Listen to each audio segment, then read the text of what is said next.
welcome to another episode of the Adrienne Ross Show, where sports and culture connect. Well, here we are. It is Thursday, just 2 days after Napheesa Collier let the cat out of the bag, called Cathy Englebert's leadership out and her leadership team, I imagine.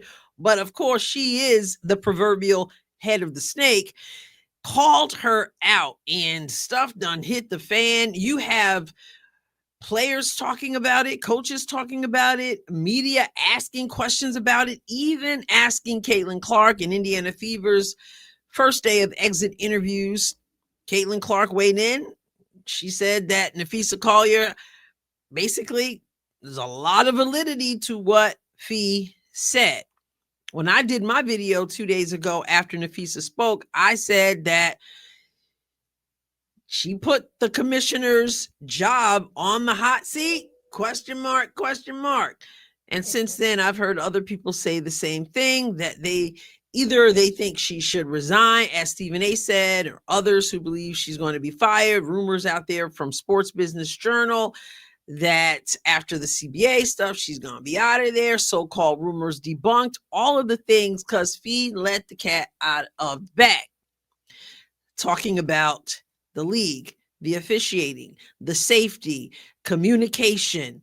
And when I say let the cat out of the bag, Napheesa Collier shared what Cathy Engelbert allegedly said about Caitlin Clark and how commissioner is the one giving the platform for Caitlin Clark to make money. I told you I hear Caitlin laughing.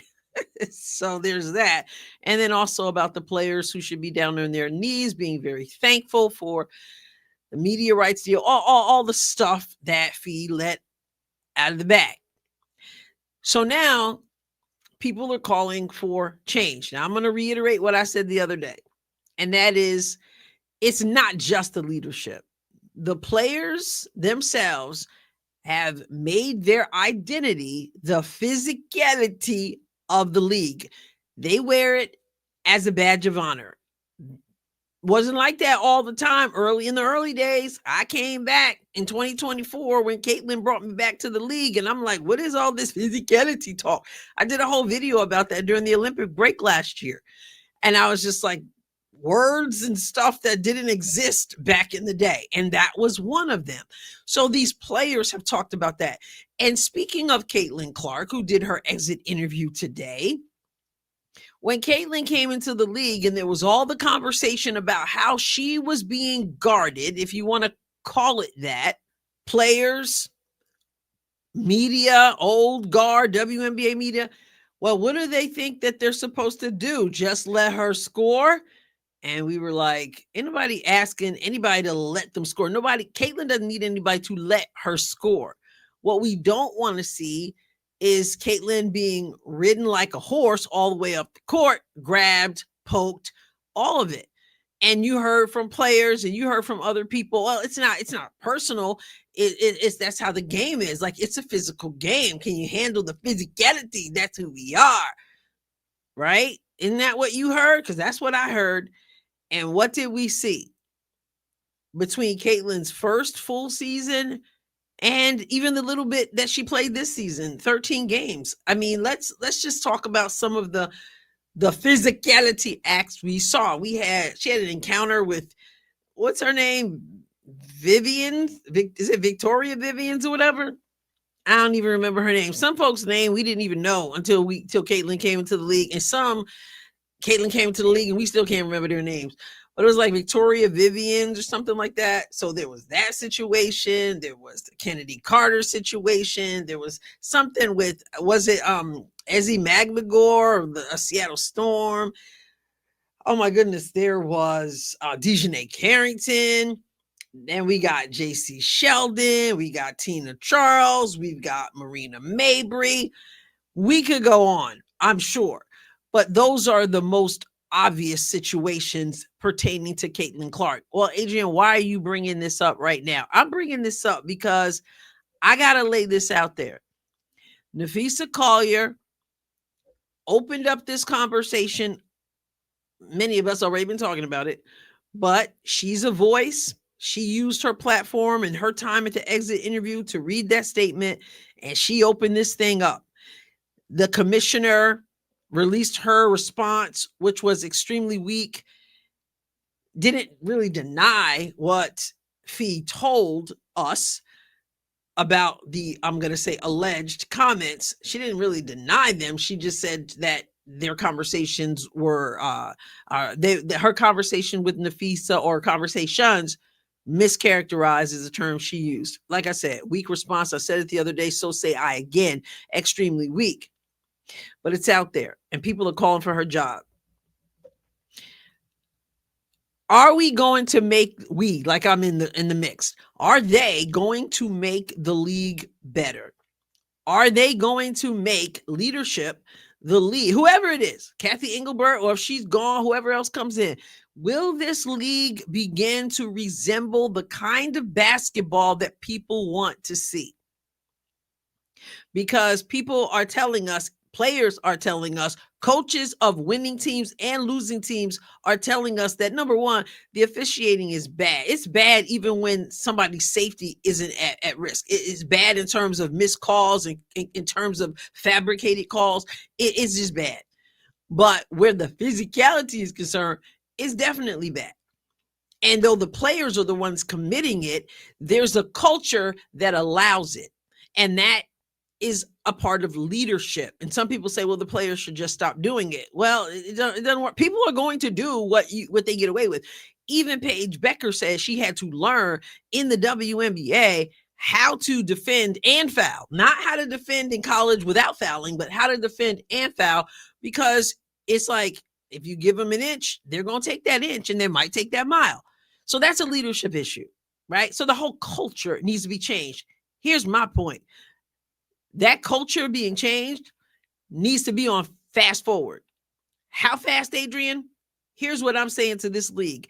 You better get your mess together before Caitlin Clark comes back to play next season.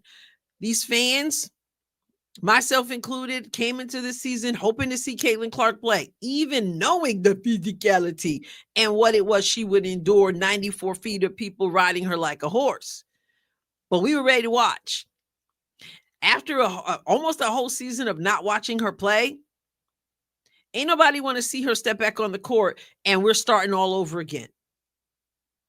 The alarm has gone off. It's gone off. Napheesa Collier left nothing else. As far as, I mean, of course, she might have heard more stuff from Kathy that we don't know about, but in terms of putting this league on full blast, and of course, yeah, she got hurt at the end of the season. She missed that last game, and so did the coach.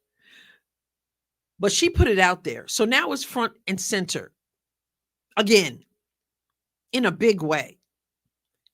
So what are you going to do? Kathy Engelbert, or whoever replaces Kathy Engelbert, or Adam Silver above her, whatever you're going to do, you need to get a plan, and you need to make sure that plan is in place by the time Caitlin Clark comes back. And again, nobody is asking anybody to let anyone do anything. All we're asking for is to be able to watch a skills-based game. I said in a live stream I did after Caitlin was injured on July 15th, with tears streaming down my face that I didn't expect to come out, I said, one of the things that frustrates me is that I am not sure, barring a miracle, and I believe in miracles, barring a miracle, I'm not sure, I said, if we would ever be able to see the depth of Caitlin Clark's skills, because the DNA of the league, which has become the DNA of the players, or vice versa, what came first, the chicken or the egg? But that whole culture is not set up to allow a player, a finesse player, a skilled player to showcase her skills. And as much as I'm like, I'd love to see her skills here in the United States, I was saying, I'm not sure we're going to get to see that here unless something drastically changes.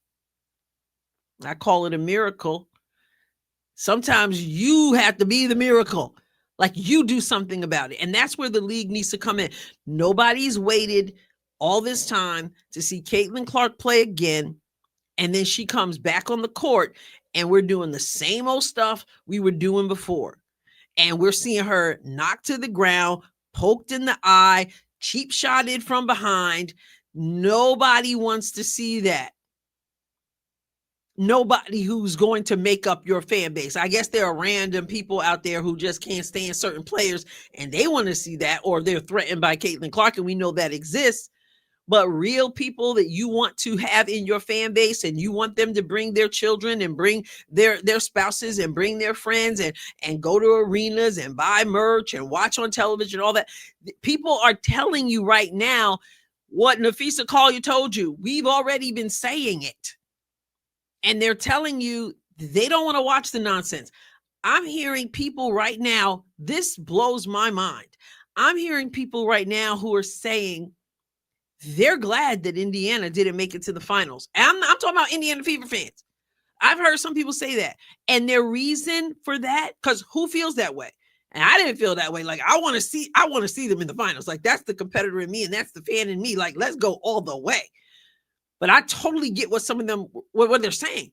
They're saying, I don't want them to have to play Phoenix because the bully ball, and I heard a commentator call Alyssa Thomas's form of play bully ball at its best. That's an oxymoron right there. Bully ball at its best. People were like, I didn't want to see the Fever with all the injuries they've already had. I didn't want to see them have to deal with that. That's the league. Like Cheryl Reeve said, Coach Cheryl Reeve of Minnesota Lynx, this is the look you want for your league. This is it. So the challenge I'm issuing is get yourself together. Can you read the room? Read the room, get yourself together. And every single one of these players is important without a doubt. But Caitlin Clark, people have waited to see her play. People want to see her be able to play her game. They want her to be defended. No problem with that. But we are tired of what we have seen in the league in terms of this worshiped physicality. So, yeah, it's going to take changes for all the stuff that needs to change in the league. And I'm saying you need to do it now. You know, back in the day, growing up in the church, we used to sing this song, Get Right with God and Do It Now. Get right with God. He will show you how. That just comes to mind. Get it right, WNBA. Do it now. You know, back in the day, growing up in the church, this just comes to mind. We used to sing this song. It said, get right with God and do it now. Some of you folks will remember this. Get right with God. He will show you how. Right. Anyway, so and then at one point it says, get right with God. You're like, what are we doing? You go taking us to church? I just came to my mind. I'm just saying, WNBA. Get right. Get this right. And do it now. Now, lest I be misunderstood, because, you know, the twisties be a twisting. I'm not saying that is the equivalent of getting right with God. That's not my point. My point is that that's what came to my mind in terms of the urgency. The song just popped in my mind. So in terms of the urgency, like, do it and do it now. That's the point. This being called out, excuse the people who are triggered by this phrase, this being called out, as embarrassing as it should be for Kathy Engelbert and her leadership, this is a blessing in disguise. The twisties are going to twist that, but it could be a blessing in disguise. You are being handed, a plate of embarrassment, but one of reform, one of transformation that you're going to need to handle players like Caitlin Clark, who make people want to watch.